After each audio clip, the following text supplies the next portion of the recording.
রহমান রহিম। আমি আছি এখন কায়েমপুর পশ্চিমপাড়া কবরস্থানের পাশে।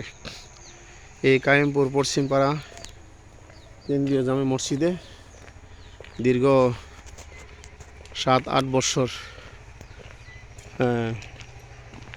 পাঁচ ওয়াক্ত নামাজ এবং জুমা নামাজের ইমাম এবং খতিব ছিলাম। বহুত মানুষ নিজ হাতে দাফন করছি, দোয়া করছি, জানাজা নামাজ পড়ছি এবং সবার জন্য দোয়া করছি। আজকেও কায়েমপুর পশ্চিমপাড়া এই কবরস্থানের কবরবাসীদের জন্য দোয়া করার উদ্দেশ্যে এই কায়েমপুর পশ্চিমপাড়া কবরস্থানের পাশে জিয়ারতের জন্য আমি প্রায় সময় আসি, যখন মনে চায় তখনই আসি। কায়েমপুর পশ্চিমপাড়া কত মানুষ এখানে শুয়ে আছেন। কায়েমপুর পশ্চিমপাড়ার হাজি আব্দুল আলিম চৌধুরী সাহেব, হাজি আব্দুল আলিম সেক্রেটারি সাহেব, আব্দু মিয়া সাহেব এবং এই কায়েমপুর পশ্চিমপাড়া অনেক লোক এই কবরস্থ শায়িত আছেন।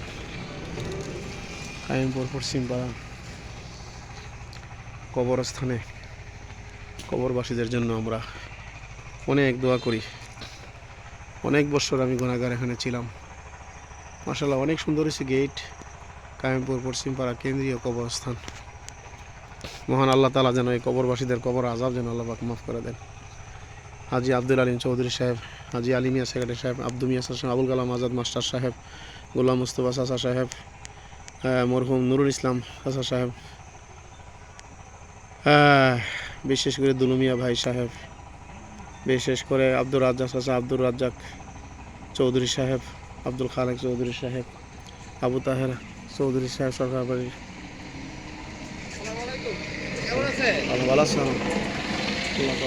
আমি যেন সবাইকে যেন কবুল করেন। তাদের জন্য দোয়া করার জন্য আমি গুনাহগারে এসেছি এই কায়েমপুর পশ্চিমপাড়া কেন্দ্রীয় কবরস্থান। আল্লাহ পাক রব্বুল আলামিন যেন সকলের কবরকে যেন বেহেশতের বাগান বানিয়ে দেয়।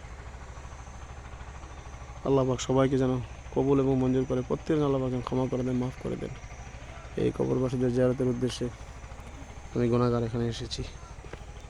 আল্লাহ পাক রব্বুল আলামিন সবাইকে যেন মাফ এবং ক্ষমা করে দেন। কত বড় বিশাল কবরস্থান রে! এই কবরস্থানে কত মানুষ ঘুমায় আছে, কত মানুষকে দাফনে কাফন করছি, জানাজা নামাজ দিয়েছি। আল্লাহ পাক প্রত্যেকের জান্নাতুল ফেরদৌসের মেহমান বানিয়ে দেন।